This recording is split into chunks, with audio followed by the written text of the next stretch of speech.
All right, Mr. Taliaferro TV, Tekashi 6ix9ine finds himself in a very, very bad situation.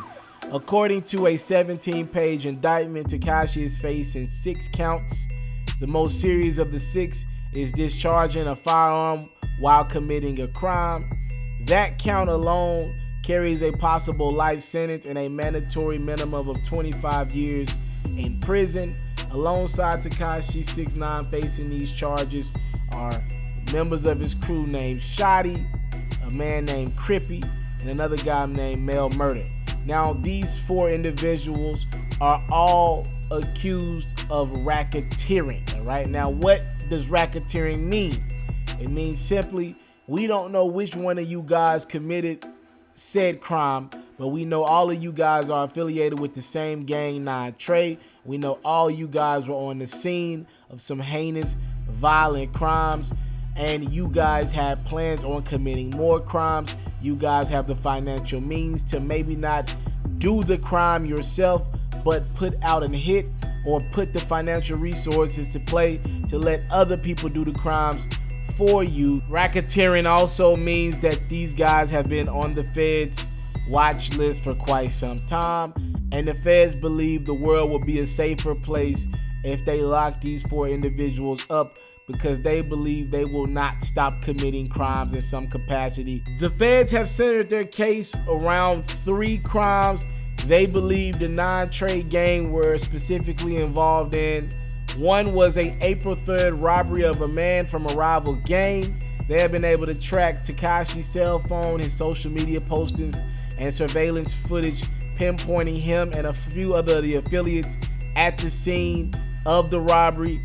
They also executed a search warrant on Tekashi's apartment, in which they found a scum backpack, a backpack, by the way, that law enforcement officials believe was at the crime scene during the crime. They have surveillance footage that shows a scum backpack. Now they have that scum backpack in custody after finding that same backpack in Tekashi's home. They also found a AR-15 pistol. On April 21st, they believe the 9 Trey gang was wild and even more. First and foremost, 2 men made some derogatory comments to Tekashi and his camp. Apparently, Shotty and Tekashi followed these 2 men, and at some point in time there were shots fired to the vehicle. The documents claim that they see Shotty on camera get out of the car, fire 2 shots at the vehicle, while Tekashi 6ix9ine sits there and watch. Later that night, they went to the Barclays Center, where Tekashi was supposed to sing the entrance song from one of the boxers. A fight broke out between Tekashi and other rapper Casanova's entourage. Shots were fired in the air. They believe the shots were fired from someone within Tekashi's camp. Pretty much to sum up a long story here, officials claim the 9 Trey gang committed multiple shootings, robberies, and assaults against their rivals, including people who they deemed disloyal. The Feds want them off the streets because not only did they commit these crimes, they believe this group of individuals have more crimes on their mind. The 9 Trey is also accused of participating in drug running, including selling heroin, fentanyl, MDMA, marijuana, and other drugs. Documents claim 9 Trey committed and agreed and attempted and threatened to commit acts of violence to protect and expand their narcotics business and to protect fellow members of their enterprise. Like I said earlier, the Feds don't care who did the crime specifically, but since all these affiliates were at the scene for multiple crimes, they're going to hit all of these guys with these charges with a minimum mandatory 35 years in prison and a maximum of life in prison if things go south. Now, to be fair to Tekashi and his camp, his attorney believes the Feds have nothing that proves that Tekashi committed any of these crimes, nothing more than him being around the crimes, and he believes that he will be able to get his client off. Prosecution and law enforcement officials believe otherwise. As a matter of fact, the judge believes that keeping Tekashi behind bars is the safest route for the young rapper right now, 22 years of age. He has people in his own crew on his neck, according to the judge, As a matter of fact, the judge believed had he not had Tekashi picked up over the weekend, he was going to end up in a situation, in a location that would have had him killed by former affiliates of Tekashi, because they believe the young brother has turned on them and maybe would end up snitching on them in the future. According to multiple reports, including The Blast and TMZ, the Nine Trays gang grew furious of Tekashi 6ix9ine's recent Breakfast Club interview, where they feel like Tekashi announced that he was pretty much done with anyone ever affiliated with him, and that interview was the start of a plan that would have seen Tekashi super violated, to quote the judge. Now, just to add my 2 cents to this, I will say this: that Breakfast Club interview was very random. I know Tekashi 6ix9ine has an album coming out next week, but that Breakfast Club interview to me seems like it should have been at a different time, closer to the album. It seems like the conversation should have been focused more on the music. The tone of the interview seemed off. It seemed like Tekashi was against the world. And ironically, he needed someone to tell him not to do an interview like that right now, with his name so hot in the media. But he fired everyone on his team earlier in that day, so there was no one to tell him, yo, that interview might not be the move if you believe the feds are watching you. In the Breakfast Club interview, Tekashi acknowledged that he believed the only 2 people that could stop him was God or the feds. In regards to influences around Tekashi 6ix9ine, I look at it as a messed up situation all around. The one dude that Tekashi 6ix9ine, it seems like, looked at for advice and respected his acumen was his quote-unquote manager, Shotty, though there was no paperwork between the two. I remember a Breakfast Club interview the first time around in which Shotty took the mic from Tekashi 6ix9ine, and he was speaking as a influence, or almost like a big brother to Tekashi's life, and how he was not going to let anyone bully him, and how he was not going to allow anyone to get this young brother in trouble, and how it's not his era, but he doesn't like that people are picking on young Tekashi 6ix9ine. Ironically, Tekashi 6ix9ine's big brother / manager, Shotty, is right along in a cell next to Tekashi 6ix9ine. He didn't big brother any situation. Instead, he faces life just like the young rapper does. If you read the 17-page indictment in totality, the feds don't truly believe Tekashi 6ix9ine pulled the trigger at any incident. They don't believe he was the one actually committing some of these crimes physically. They just look at him as someone who was always around it. I'll tell y'all a quick story. I've never been a street dude in my life. I don't have to lie. I'm not trying to be cool to anyone, but I grew up and street dudes were always around me, from my schools, from my areas where I played basketball at. Street dudes were always around me. Alright, we never been no square. We just wasn't built like that. To me, nothing is wrong with saying I'm not built like that.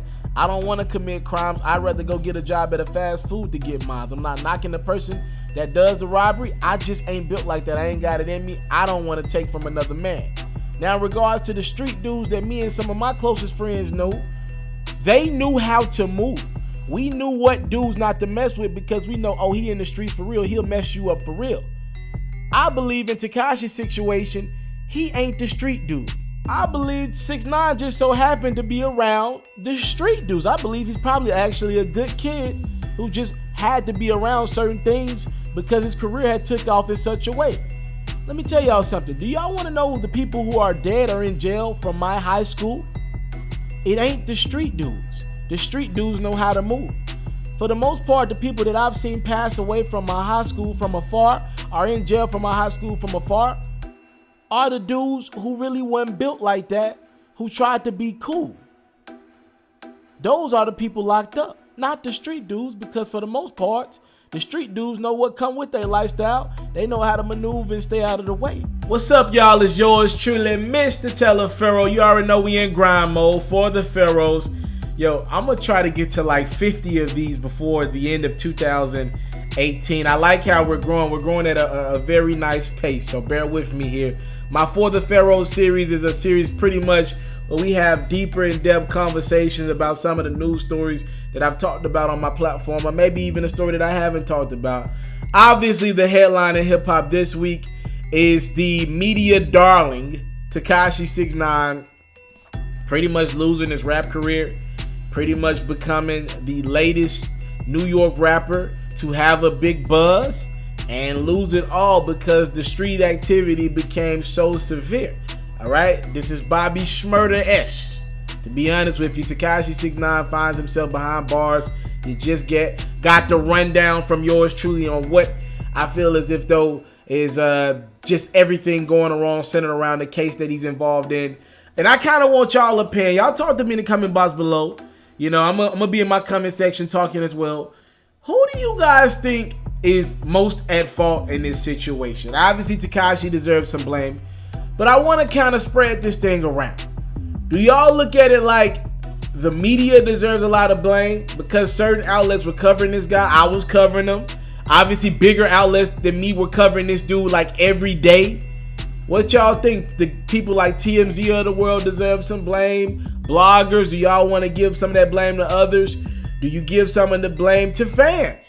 Tekashi had a huge teen audience of fans who pretty much glorified some of his actions and how he did certain rappers with views and likes. And one thing we've learned about views and likes in this era, that's like a drug.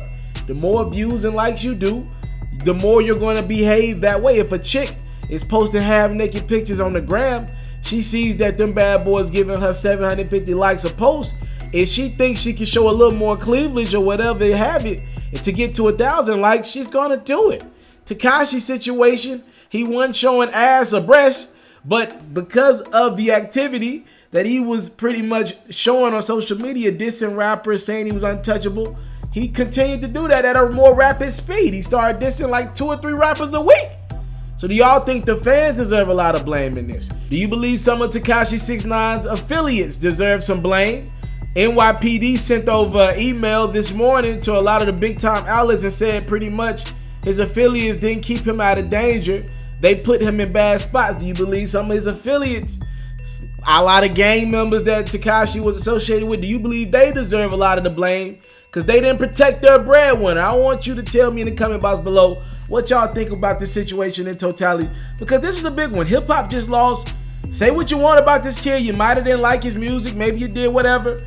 He was a star in hip hop and he is gone, ladies and gentlemen. I don't know what's going to happen. I send him nothing but prayers and the best of luck in the situation. But for all we know right now, that young brother is gone. He's on a racketeering charge right now, meaning they don't ever want this guy on the streets again if they can, him or any of his affiliates. They believe he had plans on committing crimes to innocent people, maybe some people not as innocent.